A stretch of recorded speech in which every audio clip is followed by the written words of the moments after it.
Hello sir, नमस्कार। मैं मिथुन कुमार, ऑटोडेम south extension sir, employee I D 72,814 as a super captain.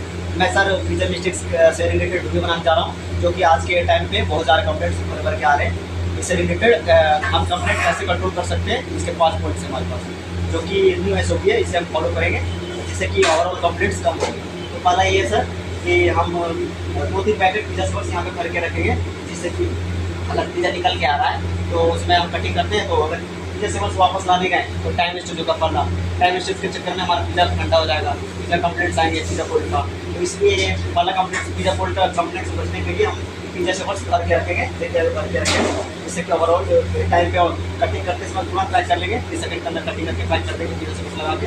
जो कि छोटा पिज़्ज़ा में सेंटर में लगाना रहता है, जो कि 4 स्लाइस होते हैं छोटा पिज़्ज़ा में, सेंटर में इसको लगाएंगे ताकि चारों स्लाइस आपस में चिपके रहे। लेते जाने समय बैग में मतलब आपस से हिलना, इधर उधर होना, जिससे कि मिस हैंडलिंग कंप्लेंट बचे। और बड़ा पिज़्ज़ा में 3 लाइनर मतलब 3 पिज़्ज़ा सॉस लगाना रहता है और कटिंग के बीच में, ताकि वही सब स्लाइसेस अलग ना हो और मिस हैंडलिंग का कंप्लेंट ना आए। और दूसरा पॉइंट है, इसका 5 पॉइंट होता है, जो पहला पॉइंट था पिज़्ज़ा सॉस। दूसरा पॉइंट है लाइनर्स, जो कि लाइनर्स में मैं यहाँ भर के रखा हूँ।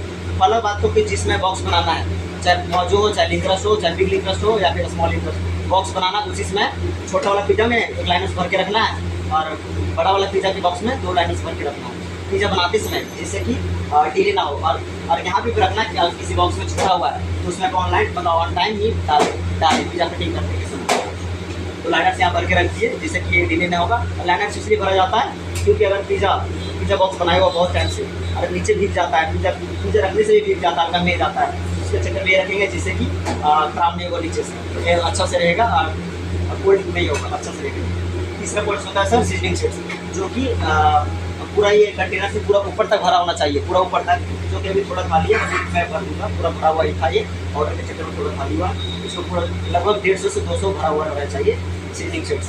और चौथा पॉइंट से कि पिज़्ज़ा कटिंग जो करते हैं, एक बार चलाते हैं जिससे कि पिज़्ज़ा स्लाइस अच्छा से कटिंग नहीं हो पाती है।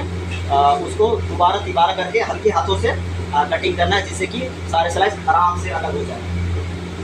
कस्टमर को ये ना लगे कि खींच रहा हूँ, खिंचा ही नहीं रहा है। खींचेंगे फिर जो होता है एक के ऊपर एक मतलब हो जाएगा, सॉस मतलब अच्छा पीने लगेगा देखने में, जिससे कि कंप्लेंट हो सकता है मिस हैंडलिंग का। इसलिए अच्छा से कटिंग करेंगे 2-3 बार करके हल्के हाथों से।